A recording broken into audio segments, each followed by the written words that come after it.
نحمده ونستعينه ونستغفره ونعوذ بالله من شرور أنفسنا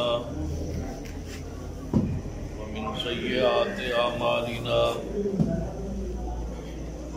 من يهد الله فلا مضل له ومن يضلل فلا هادي له أشهد أن لا إله إلا الله وحده لا شريك له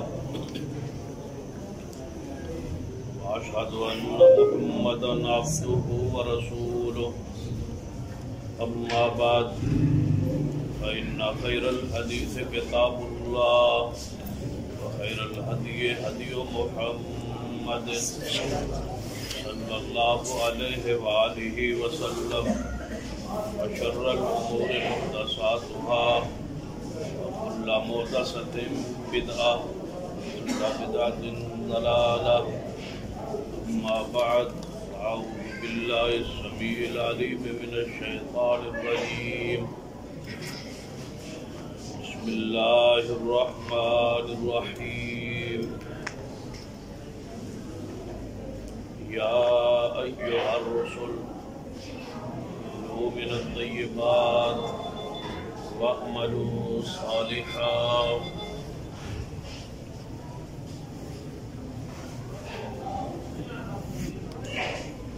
حضرات،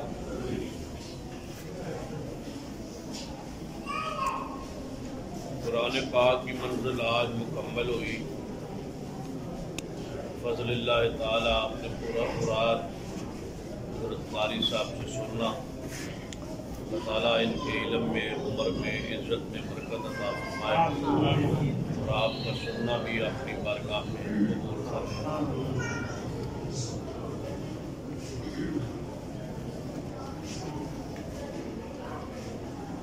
جتنی بھی عبادات ہے، نماز، زکوٰۃ، روزہ اور حج، سب کی قبولیت کے لیے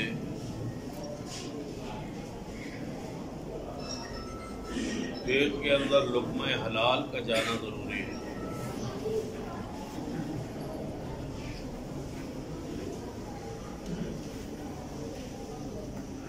اگر آپ کا کھانا پینا حلال نہیں ہے، صاف نہیں ہے، پھر یہ سمجھ لیں ساری کی ساری عبادات جو ہیں وہ ضائع، محنت کا کوئی فائدہ نہیں۔ قرآن پاک میں بھی ارشاد ہے عاملۃ ناصبہ تصلیٰ نارا حامیہ۔ بہت سارے ایسے لوگ آئیں گے جو اعمال کر کر کے دنیا میں تھک گئے ہو، لیکن فیصلہ ان کے حق میں جہنم کا ہوگا، جہنم میں پھینک دیا جائے گا ایسے لوگ۔ صرف اعمال کرنا ہی ضروری نہیں، اعمال کے لیے شرط ہے کرنے سے پہلے یہ سوچے کیا میرا کمائی جو ہے، میرا کھانا جو ہے وہ حلال ہے یا نہیں۔ اگر نہ اپنی ساری زندگی آپ برباد کر بیٹھے، سارے قرآن پاک کا خلاصہ نچوڑ نکال لیا جائے، ایک ہی بات سمجھ آتی ہے، بندے کے پیٹ میں جو کھانا اور پینا جائے وہ صاف ستھرا اور حلال کا ہو۔ حرام کھانے کے بہت سارے نقصانات ہیں، جن میں سے چند آپ کے سامنے بیان کرنا چاہوں۔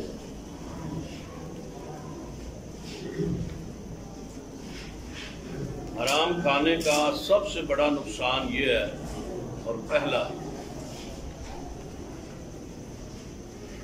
کہ حرام کا لقمہ جو ہے سب سے پہلے عقیدہ توحید پہ ضرب لگاتا ہے۔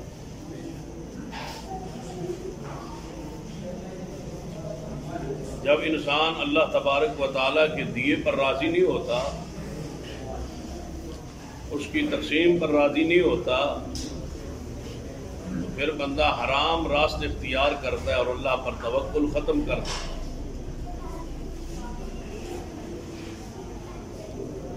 جتنے بھی حرام ذرائع پھر ان کو استعمال کرتا ہے، ان سے ذریعے رزق تلاش کرنے کی، حاصل کرنے کی کوشش کرتا ہے۔ اگر حلال طریقے سے محنت کرے اور اللہ پر توکل کرے، وَمَن يَرْزُقْهُ مِنْ حَيْثُ لَا يَحْتَسِبُ، اللہ تعالیٰ فرماتے ہیں میں وہاں سے رزق دوں گا جہاں سے اس کو وہم و گمان بھی نہیں ہوگا۔ صرف ضروری نہیں ہے کہ وہ زیادہ رزق دے، اللہ تعالیٰ تھوڑے رزق میں برکت بھی ڈالنے پر قادر ہے۔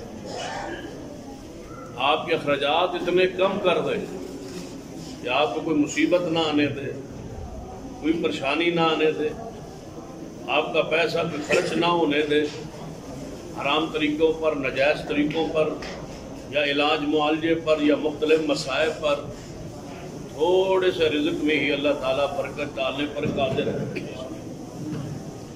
تو اس پر توکل اور بھروسہ کرے، جو اس نے لکھا ہے اس پر قناعت کرے، جو آپ کے مقدر میں اللہ نے رزق لکھ دیا ہے اس پر اپنا ایمان رکھے اور یقین رکھے۔ اور سب سے پہلے وہ حدیث سرور کائنات جناب محمد رسول اللہ صلی اللہ علیہ وسلم کا وہ ارشاد گرامی کہ آپ فرماتے ہیں حلال رزق کے حوالے سے نبی علیہ السلام نے ارشاد فرمایا اگر تم ایسے رب پر توکل کرو، بھروسہ کرو جس طرح بھروسہ توکل اس پر پرندے کرتے،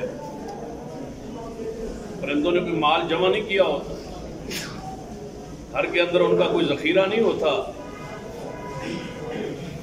رات کو سکون سے سوتے ہیں اس توکل پر، اس بھروسے پر، اس ایمان پر، اس یقین پر کہ کل کے لیے ہمارے گھر میں کچھ نہیں ہے لیکن ہمارا جو رب ہے وہ ہمیں دے گا اور ضرور دے گا، اور وہ آرام سے سوتے ہیں۔ سویرے وہ پھر اٹھتے ہیں اور خالی پیٹ ہوتے ہیں، کوئی چیز پورے ان کے گھونسلے میں موجود ہی نہیں ہے کھانے کے لیے، لیکن سویرے پھر وہ اپنے گھونسلے سے، گھر سے، اپنے بیت سے وہ نکلتے ہیں اور شام کے وقت وہ اپنا پیٹ بھر کر کے واپس آتے ہیں۔ نبی علیہ السلام نے فرمایا اگر تم ایسے ہی توکل کرو تو اللہ تعالیٰ جیسے جانوروں کو، پرندوں چرندوں کو دے کے اور ان کو کھلا کے سلاتا ہے، اسی طرح اللہ تعالیٰ تمہیں بھوکا نہیں مرنے دے۔ شرط یہ ہے کہ اللہ پر بھروسہ ہو، توکل ہو۔ حرام ذریعے استعمال کرنا کمانے کے لیے یہ اللہ تبارک و تعالیٰ کی ذات پر توکل کی منافی ہے۔ حدیث پاک نبی علیہ السلام نے فرمایا کہ کچھ لوگ قیامت والے دن ایسے ہوں گے جنہیں اللہ تبارک و تعالیٰ بغیر حساب کی جنت کا داخلہ عطا کرے، حساب ہی نہیں لے گا، حساب کی بغیر جنت کے اندر داخل ہو جائے گا۔ اور یہاں ایک روایت ذہن میں آئی، اس کو ذرا سماعت فرما لیں۔ نبی اکرم صلی اللہ علیہ وسلم نے فرمایا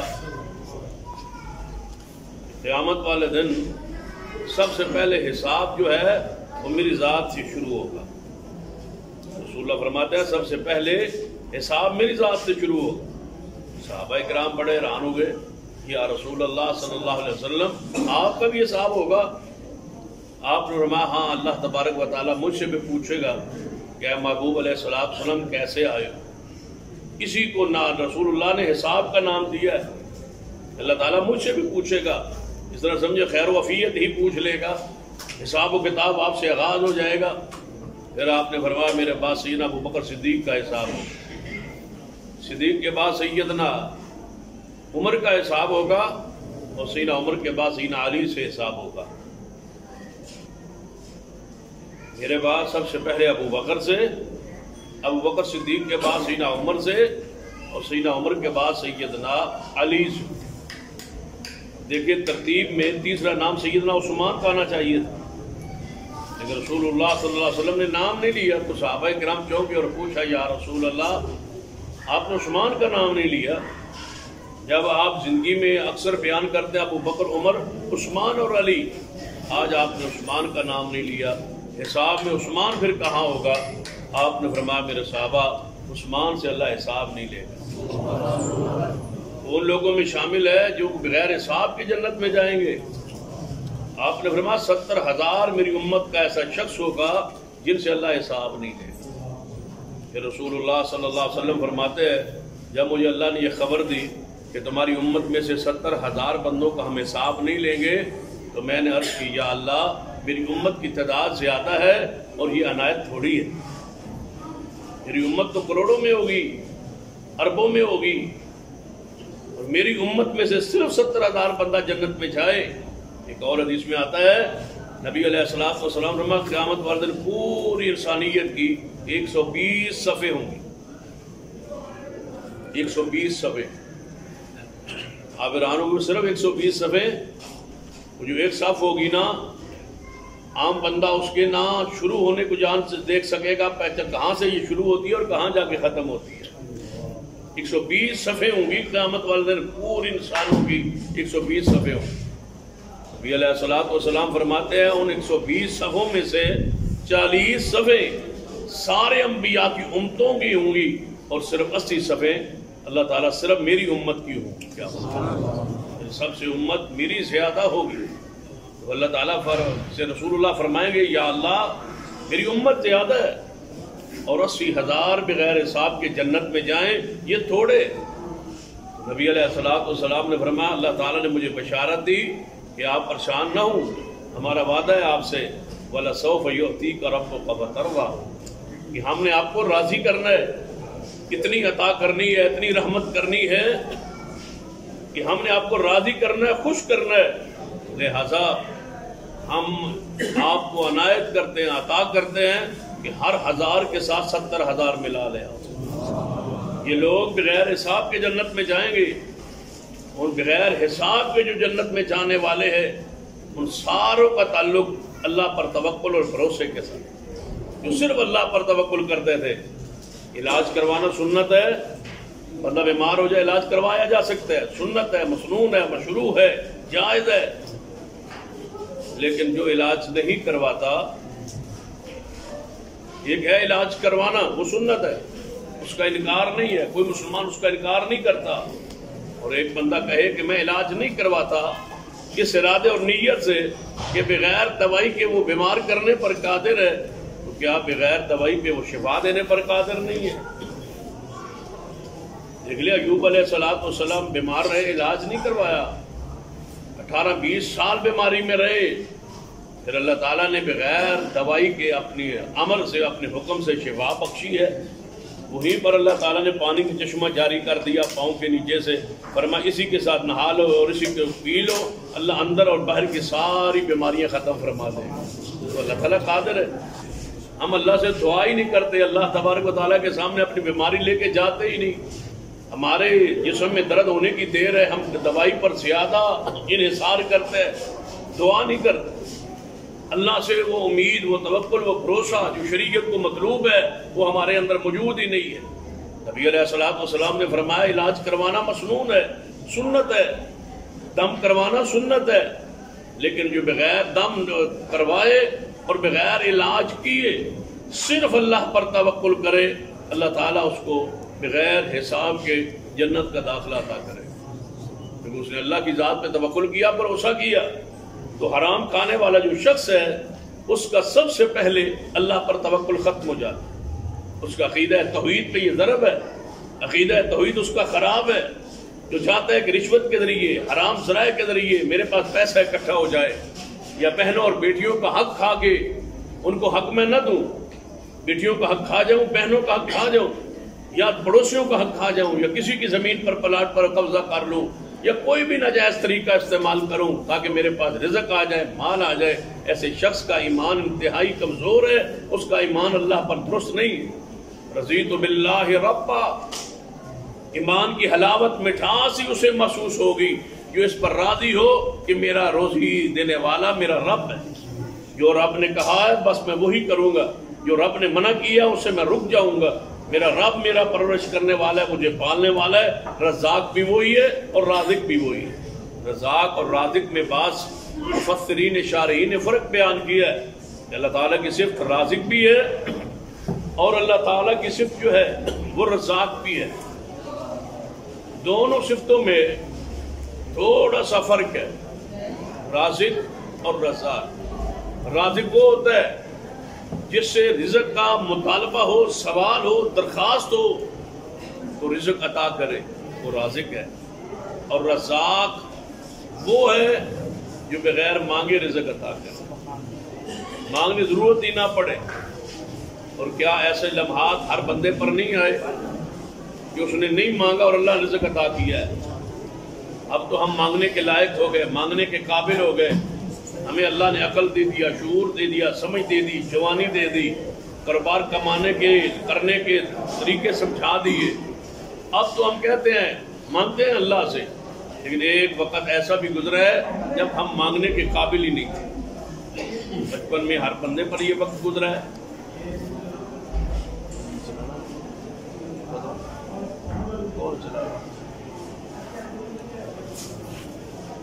کمانے کے اب تو ہمارے پاس سارے طریقے موجود ہیں، لیکن جب ہم کمانے کے لائق اور قابل نہیں تھے، بچپن میں تھے، یا اس طرح سمجھے کہ ہم ابھی ماں کے پیٹ سے دنیا میں آئے تھے، تو پہلے دن ہی ہمیں رزق کی ضرورت تھی، مال کی ضرورت تھی۔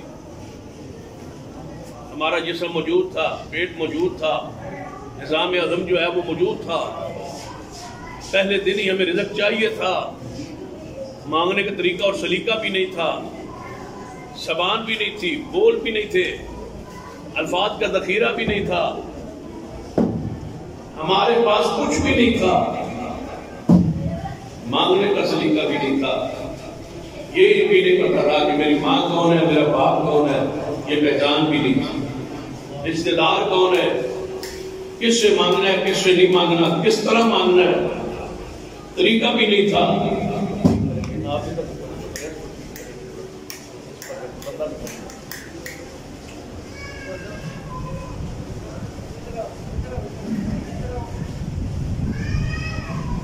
لیکن اس نے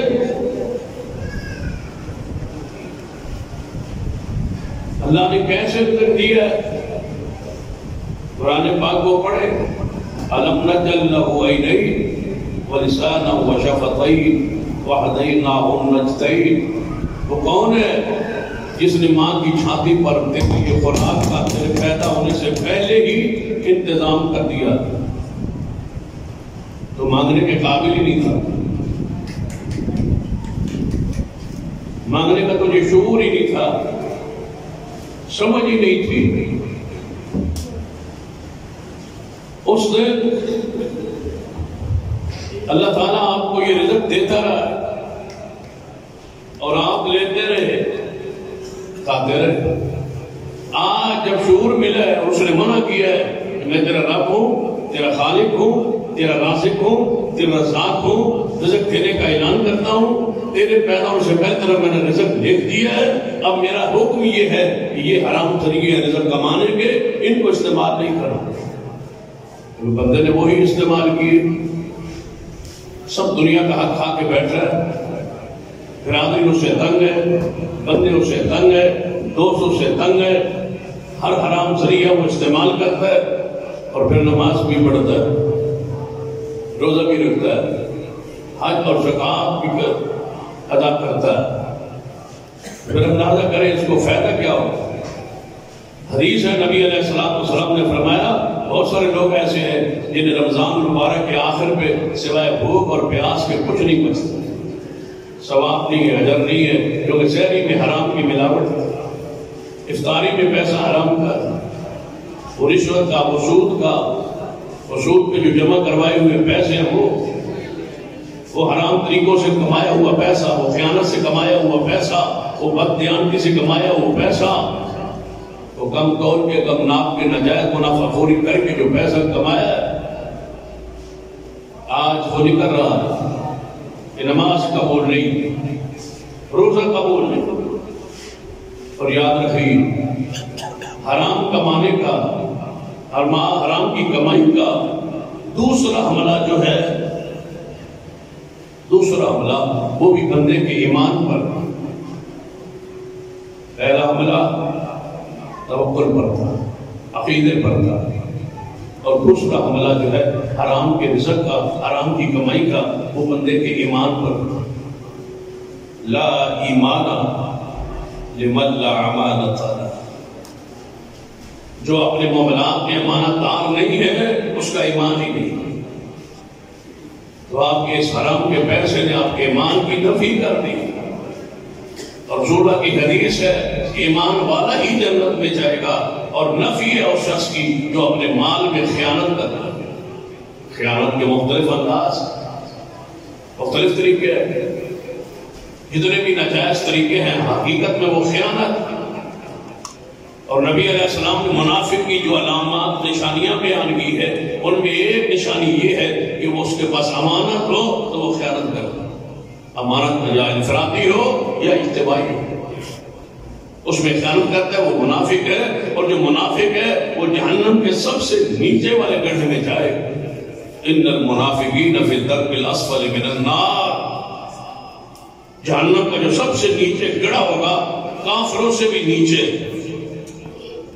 اس میں منافق جائے گا، اور اس میں وہ بھی جائے گا جس نے حرام کا پیسہ کمایا، جس نے خیانت کی۔ ایک حدیث سنیں تاکہ آپ کو عبرت حاصل ہو۔ سرور کائنات محمد رسول اللہ صلی اللہ علیہ وسلم۔ اب آپ کی توجہ، اندھیرا تو ختم ہو گیا نا، مجھے پتا ہے کہ آپ میری طرف نہیں دیکھ رہے، پہلے تو موج تھی آپ، میں لگا ہوا تھا اور آپ جدھر مرضی دیکھتے جاتے آتے، اب توجہ میری طرف ہے۔ سرور کائنات محمد رسول اللہ صلی اللہ علیہ وسلم کے پاس صحابہ کرام موجود ہیں۔ ایک شخص کا ذکر ہو، یا رسول اللہ صلی اللہ علیہ وسلم، اس نے جہاد پر آج کمال کیا ہے، کئی کافروں کو مارا ہے، کئی کو واصل جہنم کیا ہے، اور آخر خود بھی شہید ہو گیا ہے۔ اس کا جو بہادری، اس کی جرأت، اس کی دلیری کا تذکرہ صحابہ کا، رسول اللہ صلی اللہ علیہ وسلم نے فرمایا جس کے تذکرہ کر رہے بہادری جرأت کا، وہ جہنم میں جائے، وہ جہنم میں جائے۔ صحابہ کرام چونک گئے، ہمیں تو کچھ نہیں ہوگا، صحابہ کرام پریشان ہو گئے، جہنم کا نام سن رہے، جہنم میں جائے، اس نے تو جہاد کیا ہے۔ جہاد سے بڑا عمل کون سا ہو سکتا ہے؟ اسلام کی بحان جہاد ہے، اسلام کی چوٹی جہاد ہے۔ مجاہد کا اللہ کی راہ میں جب وہ ذبح ہوتا ہے، شہید ہوتا ہے، اس کا خون کا پہلا قطرہ گرنے سے پہلے اللہ اس کے سارے گناہوں کو معاف کر دیتا ہے۔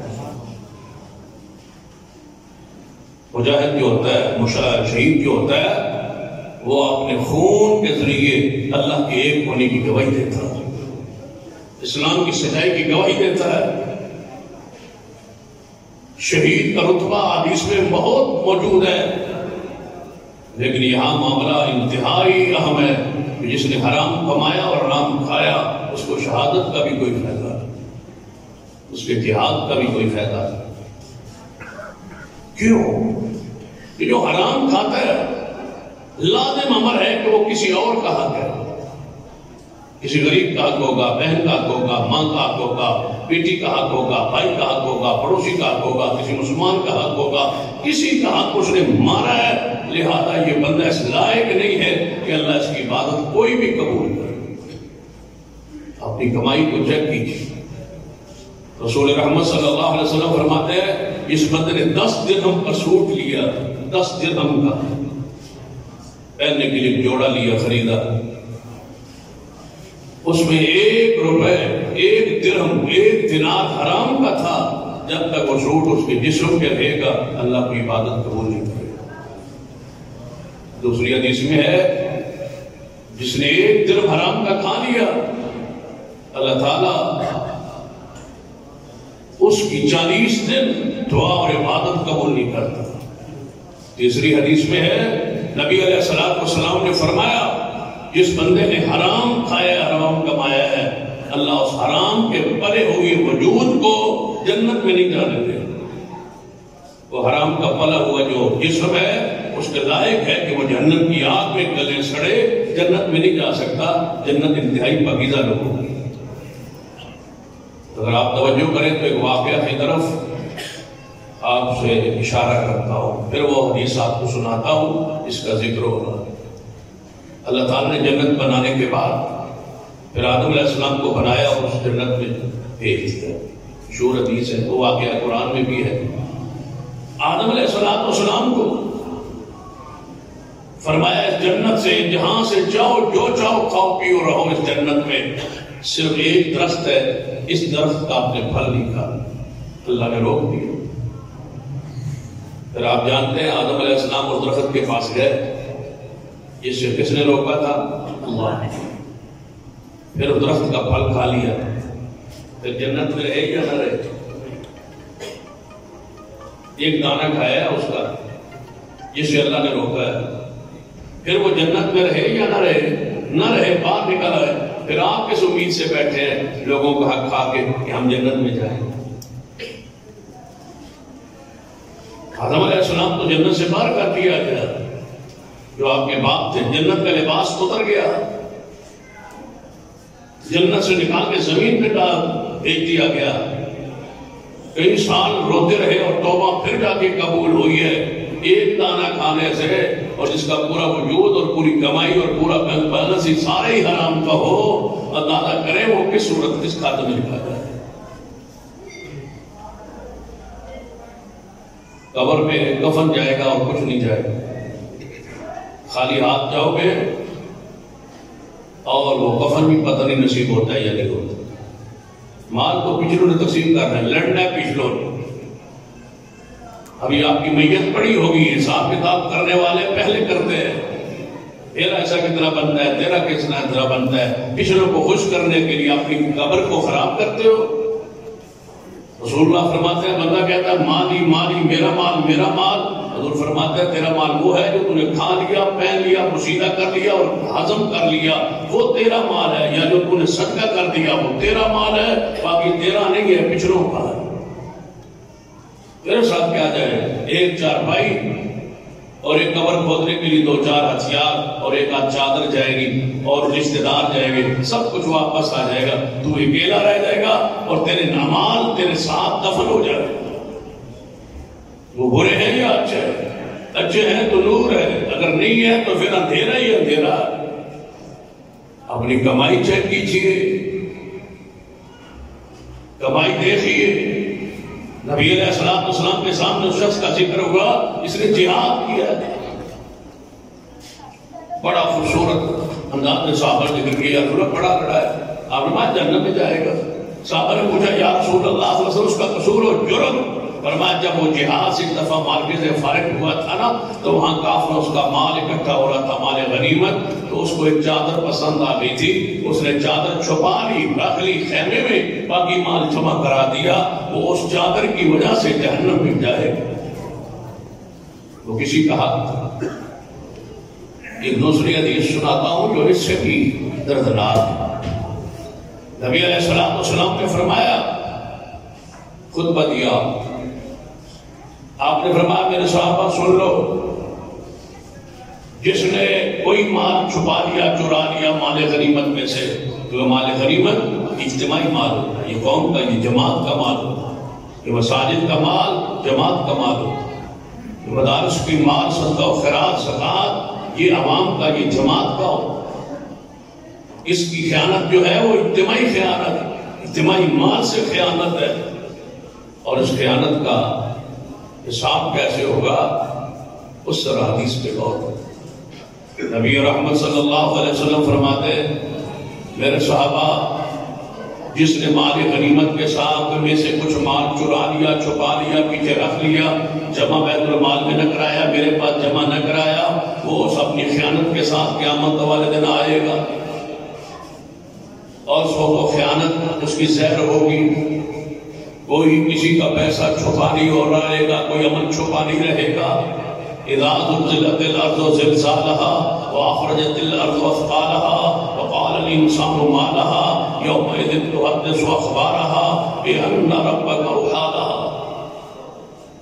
سب کچھ زمین اگل کے رکھ دے، سارے بوجھ زمین اتار کے پیر پھینک دے۔ اس لیے نماز یہاں فرض پڑھتے ہو، وہاں سے ہٹ کے وہاں سنتے پڑھتے ہو، وہاں اٹھ کے وہاں دوسری جگہ پہ سنتے کیوں پڑھتے ہو؟ قیامت والے دن یہ زمین بھی گواہی دے۔ اور جہاں جہاں خیانت کرتے ہو، جہاں جہاں بدکاری کرتے ہو، جہاں جہاں گناہ کرتے ہو، جہاں جہاں فحاشی کی باتیں کرتے ہو، وہ اللہ دیکھ رہا ہے۔ زمین کے اندر وہ چیزیں جمع ہو رہی ہے، محفوظ ہو رہی ہے۔ آج کل کو سائنسدان قرآن کلمات، حضور کے خطبات، صحابہ کے خطبات فضا میں کہتے ہیں وہ سارے موجود ہیں، ان کو جمع کر رہے ہیں۔ اگر آج دنیا سے ہزاروں سال پہلے غیر ہوئی شخصیات کے کلمات، جملے، خطاب، گفتگو اگر زمین پہ پھیل رہی ہے، ان کو لیا جا سکتا ہے، جمع کیا جا سکتا ہے، تو پھر اندازہ کر لیجئے اللہ کے لیے یہ کون سا مشکل ہے۔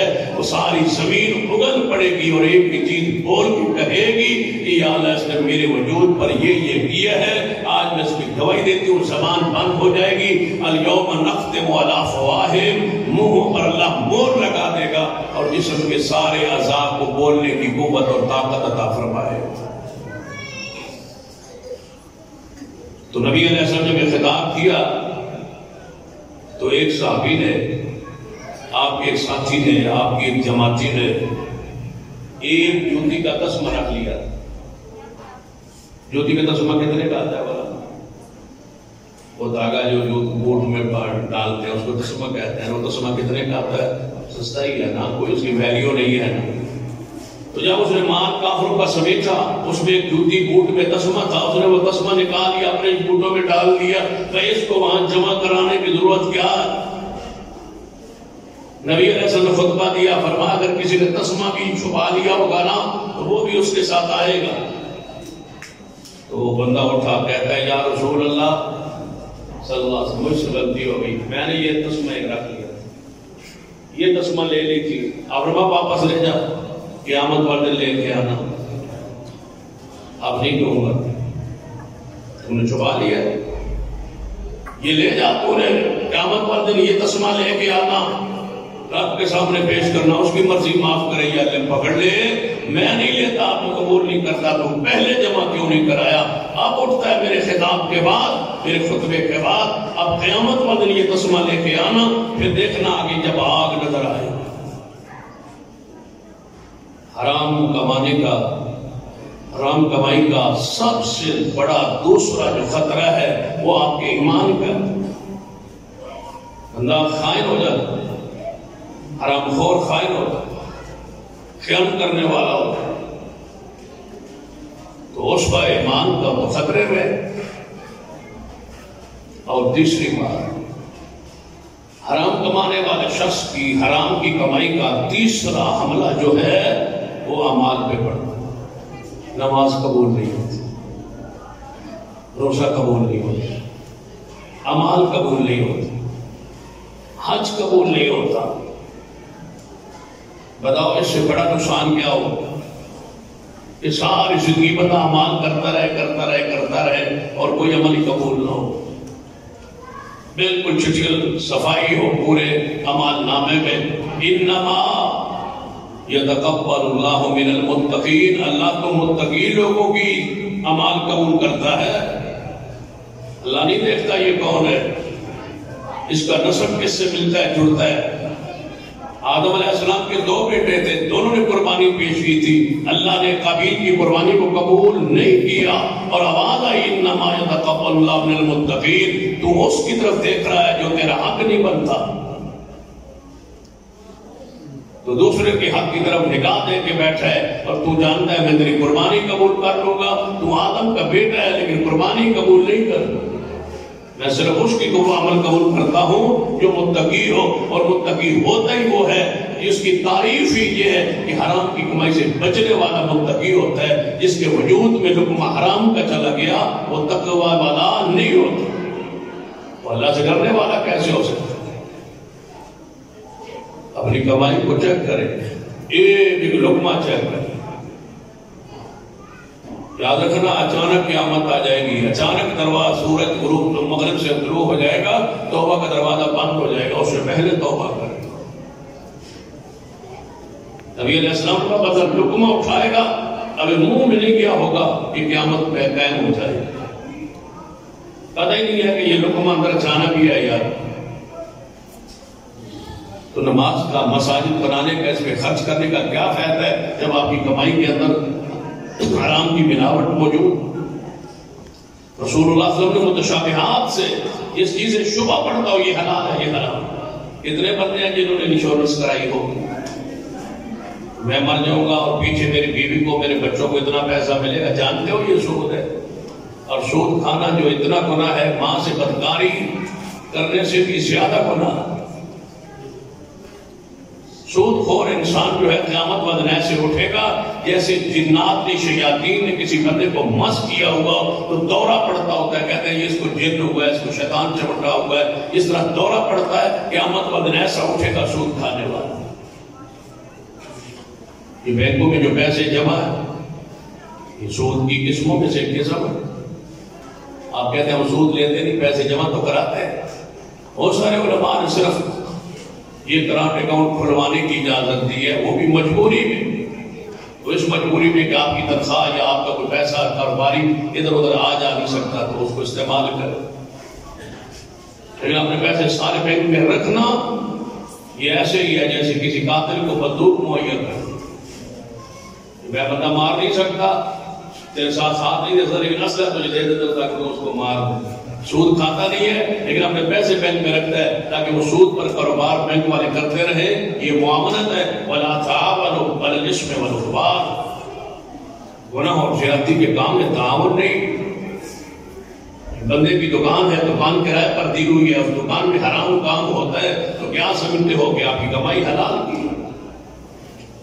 آپ نے حمام والے کو دکان کرائے پر دی ہے بینک والے کو اپنا جناب آپ نے پورا ایک حال بینک والے کو دیا ہوا ہے تو کیا سمجھتے ہو یہ حرام حلال ہے.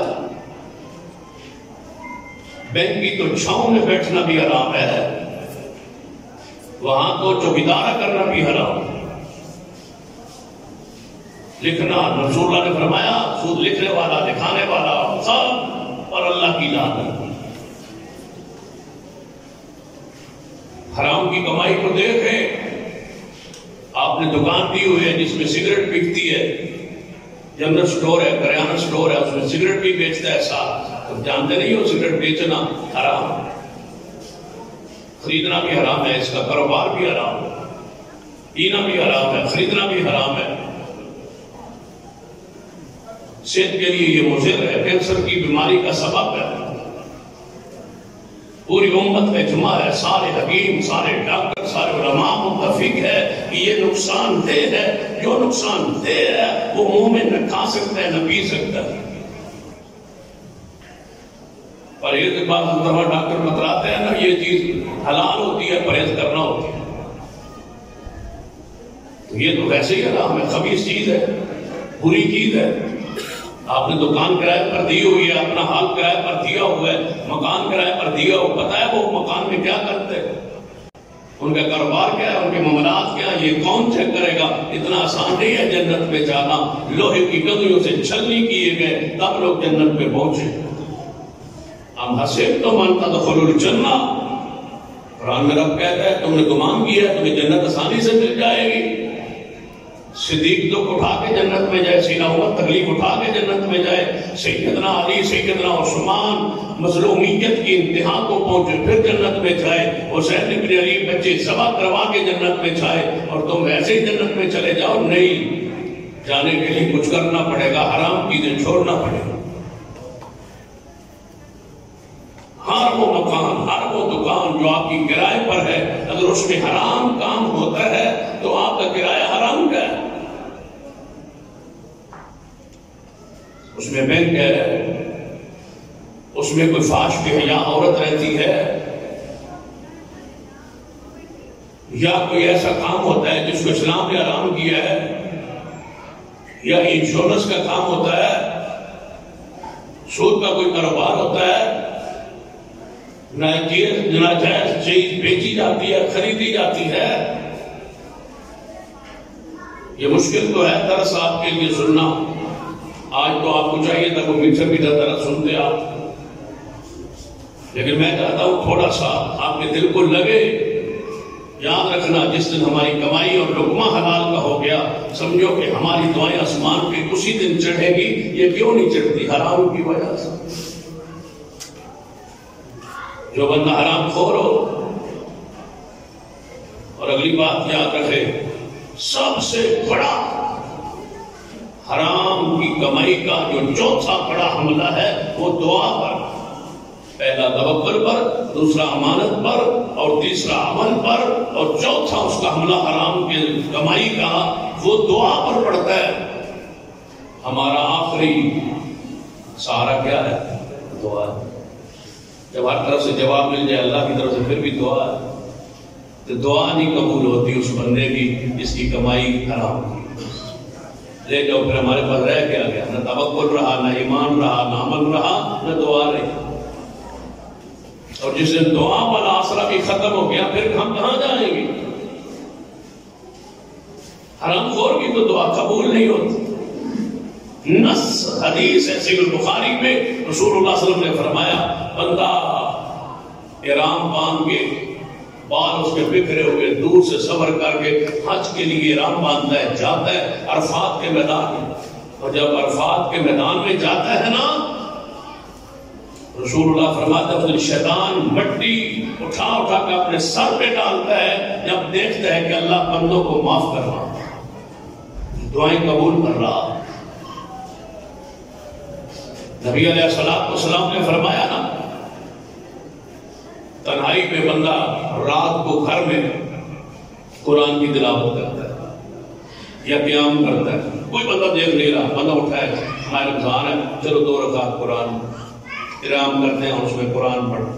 رسول اللہ نے فرمایا جب تک وہ قیام میں کھڑا رہتا ہے نا اللہ ہنستا رہتا ہے، اللہ مسکراتا رہتا ہے، ہنستا رہتا ہے. اللہ واہ میرے بندے، تجھے کوئی بھی نہیں دیکھ رہا، تو صرف میرے کے لیے کھڑا ہے. تجھے کوئی نہیں دیکھ رہا، تو میرے لیے کھڑا ہے نا. پھر جو کوئی اگر تجھے اور کوئی دیکھ رہا ہوتا، ماں بہن بیٹی برادری قوم قبیلہ کوئی دیکھ رہا ہوتا، ہو سکتا تھا تو کسی اور کے لیے کھڑا ہوتا. اب تجھے دیکھ کو نہیں رہا میرے سوا، اس کا مطلب ہے تم میرے لیے کھڑا ہے، تو اللہ ہنستا رہتا. اور جس پر اللہ ہنسے وہ کتنا پیارا بنتا ہو. رسول اللہ نے ایک جنازہ پڑھایا، سیدنا طلحہ رضی اللہ تعالی عنہ کا جنازہ تھا، تو رسول اللہ جنازے میں دعا کی، یا اللہ طلحہ تیرے پاس آ رہا ہے، اللہم الغفلہ، اے اللہ یہ طلحہ تیرے پاس آ رہا ہے. میں دعا کرتا ہوں جب یہ تجھے ملے نا تو تو ہنس رہا ہو اور یہ تجھے دیکھ کے ہنس رہا ہو. اللہ اس کو ملنا، ہنستے ہوئے ملنا. رسول اللہ تو یہ دعا کرتے تھے اللہ کسی کو ہنستا ہوا ملے تو اللہ ہنستا ہے. لیکن حرام خور کی وہ رات کی اٹھ کی تنہائی کی عبادت اللہ اس کو بھی قبول نہیں. تو تنہائی کی دعائیں، تو تنہائی کا رونا، اس بارے میں حدیث ہے. رسول اللہ فرماتے ہیں جو بندہ اکیلا رو پڑے، کوئی اس کو دیکھنے والا نہ ہو، رات کو تنہائی میں اٹھ کے رو پڑے اللہ کے ڈر سے، اگر رونا نہ آئے تو رونوں پہ منہ ہی بنا لے، رونے والا چہرہ بنا لے، اللہ تب بھی اس کے گناہ معاف کرتا ہے. شرط یہ ہے کہ کمائی حلال کی. قیامت والا دن بڑا مشکل ہے بھائی. اعمال وہاں تو وہاں بدل ہی نہیں ہوگا، اعمال ہوں گے. جب اللہ ترازو لگائے گا اعمال کو لے جائے گا. رسول اللہ فرماتے ہیں کہ جب اللہ اعمال کو لگائے گا نا، جس کا جوں کے انڈے کے برابر، جو دیکھیے جوں کا انڈا، جس کو دنیا کا کوئی کنڈا، کوئی ترازو توڑ ہی نہیں سکتا، بدل کر ہی نہیں سکتا، لیکن اللہ کا جو ترازو ہے وہ جو کے انڈے کے برابر بھی وزن کرے، اس کا بھی وزن بتائے. رسول اللہ فرماتے ہیں جو کے انڈے کے برابر اگر نیکیوں والا پلڑا چھپ گیا تو میں بندے کو جنت دے دوں، اور اگر جو کے انڈے کے برابر گناہ والا پلڑا جھک گیا تو جہنم میں داخل کر. لیکن یاد رکھیے یہ سارے معاملات حلال کی کمائی کے ساتھ مشروط ہے. بندہ عرفات میں ہے، دعا مانگ رہا ہے، گرد غبار اس کے وجود پہ پڑا ہوا ہے، حالت احرام میں ہے، تو کہتا ہے یا رب یا رب یا رب یا رب. اللہ فرماتا ہے میرے بندے تو یہاں آیا عرفات میں اور کہہ رہا ہے لبیک اللہم لبیک، یا رب مجھے کہہ رہا ہے اپنا کھانا تو دے، اپنی کمائی تو دے، اپنا پینا تو دے، اپنا لباس تو دے، سارا کچھ حرام کا پلا ہوا حرام کا بنایا ہوا لیے کہ میں عرفات میں آ جائے کہ میں تیری دعا قبول نہیں کروں۔ دعا ہی قبول نہ ہو تو بتاؤ ہم دنیا میں کہ کھانا کھاتے وقت دعا، کھانا کھانے کے بعد دعا، گھر داخل ہونے کے وقت دعا، گھر سے نکلتے ہوئے دعا، یہ ساری جو دعائیں ہیں اللہ قبول ہی نہ کرے، بتاؤ اس سے بڑی محرومی کیا ہوگی؟ کرونا کی بیماری پورے عروج پر، سارا ملک دعائیں کر رہا، ایکوں سے لے کر عام بھی لوگوں تک سارے دعا کر رہے ہیں، جو دعا کرتے ہیں اس طرح ہی کرونا بڑھتا ہے۔ کیوں؟ حرام کی کمائی میں ساری قوم اجتماعی طور پر پھنس گئی۔ یہ کہتے ہیں کہ کرونا ختم ہو، یہ نہیں کہتے کہ سود ختم ہو۔ بینکوں میں سود چل رہا ہے، حکومت مارک اپ کا اعلان کر رہی ہے، اتنا مارک اپ، اتنا منافع، اتنا منافع، اتنا منافع دیں گے، ساتھ کہتے ہیں کرونا کے لیے دعا کرو۔ تو سود کی شرح بڑھاؤ، پھر کرونا کے لیے دعا کرو۔ تم رشوت کے شراب کے لائسنس جاری کرو اور ساتھ کرونا کے لیے دعا کرو۔ تم حرام سرائے کمانے کے عام کرو اور ساتھ کرونا کے لیے دعا کرو۔ زنا کے لائسنس جاری کرو اور ساتھ کہو کہ کرونا کے لیے دعا کرو۔ یہ بڑھے گی، یوں دعا کرو کہ یہ مرض بڑھے گا۔ یہ اس دن ختم ہوگا جب ملک کا سربراہ یہ کہے گا کہ آج کے بعد زنا، فحاشی، بے حیائی، شراب پر حرم پابندی ہے اور ہمارے ملک میں سود نہیں چل سکتا، یہ اللہ اس کے رسول کے ساتھ جنگ ہے، یہ بند ہے۔ آج کے بعد ہر قوم کے ہر شخص پر نماز فرض ہے۔ اس دن یہ وبا ختم ہوگی جب کمائی حلال کی ہو۔ حرام خور لوگوں کی دعائیں آسمانوں پہ نہیں چڑھتی، حرام خور قوموں کی دعائیں آسمان پہ نہیں چڑھتی۔ حدیث ہے، رسول اللہ فرماتے ہیں جب قوم میں حرام عام ہو جائے اللہ بارش روک لیتا ہے، اس دن بارش دیتا ہے جب ضرورت ہی نہیں ہوتی۔ یہی ہماری حالت ہے۔ رسول اللہ کی اور حدیث آخر سن لیں، رسول اللہ فرماتے ہیں جس قوم میں زنا، بدکاری، فحاشی، بے حیائی، بے پردگی عام ہو جائے اللہ اس قوم میں ایسی بیماری بھیجتا ہے جیسی بیماری اس سے پہلے اس قوم میں نہیں آئی ہوتی۔ باپ دادا نے نہیں سنا تھا کہ کرونا بھی کچھ ہوتا ہے۔ رسول اللہ فرماتا ہے جو تمہاری بیماریاں تمہارے باپ دادا نے نہیں نہ سنی ہوں گی وہ بیماریاں آئیں گی اس وقت جب قوم اجتماعی طور پر بدکاری کرے، پوری فحاشی بے حیائی ملک میں عام ہو جائے گی۔ اور آج یہی صورتحال ہے۔ ہم اپنی ذات پہ رحم کریں، اس کو سنوارنے کے دو طریقے۔ حکومت کا کام ہوتا ہے اخلاقی اور دینی اور حلال کمانے کا مواقع پیدا کرے۔ عوام کی ذمہ داری ہوتی ہے انفرادی طور پر حرام کو حرام سمجھ کے حلال کھانے کا عزم کرے۔ دونوں کی ذمہ داری اللہ نے قرآن و سنت میں تقسیم کر دی ہے کہ وہ ماحول مہیا کرے اور قوم حلال طریقے سے کمائے اور کھائے۔ اگر پھر بھی کوئی مواقع حلال کے ہونے کے باوجود پھر کوئی شخص حرام کا طریقہ اختیار کرتا ہے، حکومت وقت کی ذمہ داری ہوتی ہے اس پر سزا کا تعین، اس کو سزا ہے۔ یہ تقسیم کار ہے شریعت۔ ہم عوامی طور پر بھی، اپنی ذاتی طور پر بھی، انفرادی طور پر بھی حرام میں ہیں، اجتماعی طور پر بھی مواقع جو ہے وہ گناہ کے، فحاشی کے، بے حیائی کے اور حرام کمانے کے۔ تو آج توبہ کرنے کا وقت، اللہ کے سامنے گڑ گڑانے کا وقت۔ ابھی آپ دعا کریں تو گڑ گڑانے کا وقت ہے، رونے کا وقت ہے، حرام کمائی کو چھوڑنے کا وقت ہے۔ یہ جو دعا ہوتی ہے نا ہماری کہ یا اللہ دعا قبول کر اور ہم گناہ نہیں چھوڑیں، گناہ نہیں چھوڑتے تو پھر دعا نہیں ہوتی۔ دعا یہ ہوتی ہے کہ آج تک جو اس وقت تک میری زندگی میں گناہ تھے سارے میں نے چھوڑ دیے، آئندہ نہیں کروں۔ اور گناہ گرے پھر یا اللہ میں جھوٹ بولتا ہوں، خیانت کرتا ہوں، بدعملی کرتا ہوں، حرام کھاتا ہوں، حرام کماتا ہوں، یہ چیزیں ہیں، میں نے یہ چیزیں قبضے میں لوگوں کی لی ہوئی ہے اور وہ واپس بھی کرنی ہوگی۔ اس طرح نہیں کہ یا اللہ میں نے کسی کے پلاٹ پر قبضہ کیا ہے لیکن معاف کر دیا، اب معاف نہیں کرنا، وہ واپس کرنا، پہلے واپس دے کے آؤ۔ حق ہے وہ واپس دو، بیٹی کا حق تمہارے پاس ہے اس کو دو، بہن کا حق تمہارے حق میں اس نے بیان دے دیا ہے، کہتے ہیں جی بیٹی جو بہن ہے نا ہماری وہ خود بیان دے گی ارادی سے، وہ کیوں راضی ہو کے بیان دیں گے؟ تو نے راضی ہو کے اپنا بیان اس کے حق میں کیوں نہیں دیا؟ یہ رسم ہے، یہ رواج ہے، یہ قوم کی بدمزاجی ہے۔ بہن کو پتہ ہے کہ میں نہیں دوں گی بیان تو یہ معاف نہیں کریں گے، عید والے دن بھی نہیں آئیں گے، برکات پر بھی چھوڑ دیں گے، وہ مجبور ہو کے تیرے نام بیان دیتی ہے۔ وہ تو کمزور ہے، وہ صرف نازک ہے، وہ عورت ہے، وہ کمانے کے لائق وہ قابل نہیں ہے، اس کی ذمہ داری نہیں ہے۔ تجھے چاہیے تھا اپنا حصہ بہن کے نام چڑھاتا۔ تو تو مرد تھا، تو تو کما سکتا تھا، جو نہیں کما سکتی اس سے تو لے رہا ہے۔ جس کی ذمہ داری نہیں ہے کمانا، جو اعضائے جسم کے لحاظ سے کمزور ہے، جس کی یہ ذمہ داری نہیں ہے، وہ تیرے نام چڑھائے۔ تو کھاتا پیتا بن رہا ہے انسان اور جنت تکڑا جوان، اور تو لے رہا ہے بہن سے حصہ۔ تو اپنا حصہ اس کو کیوں نہیں دیتا؟ دو بہنوں کو حصے، زبردستی دو۔ بہن کو کہو اپنا حصہ لے، تو کمزور ہے، تو عورت ہے، میں مرد ہوں، اللہ تعالیٰ مجھے کمانے کا طریقہ دیا ہے، تو گھر میں رہنا، تو اپنا حصہ لے۔ اس کو نہ پتا چلے، آپ حصہ اس کو دے آئے، اس کے نام میں چڑھا دیں۔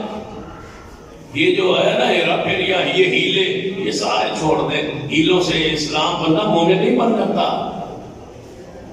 یہ پہلی صف کی نمازی ہو تو نمازیوں کے ساتھ اپنا مال پاک کرو، کمائی پاک کرو۔ اللہ مجھے اور آپ کو توفیق عطا فرمائے۔ دعا ہوگی اور برادر محترم وہ دعا کروائیں گے، اس کے بعد آپ کی تواضع ہوگی، پھر فطر ہوں گے۔ ان سارے پروگراموں میں آپ شمولیت اختیار کریں۔ اسی طرح دوسری جو کہ خاتم النبیین مسجد میں درس ہے، وہاں میں نے حاضری دینی ہے۔ انہی الفاظ میں اتفا کرتا ہوں، اقول قولی ھذا واستغفر اللہ لی ولکم ولسائر المسلمین وآخر دعوانا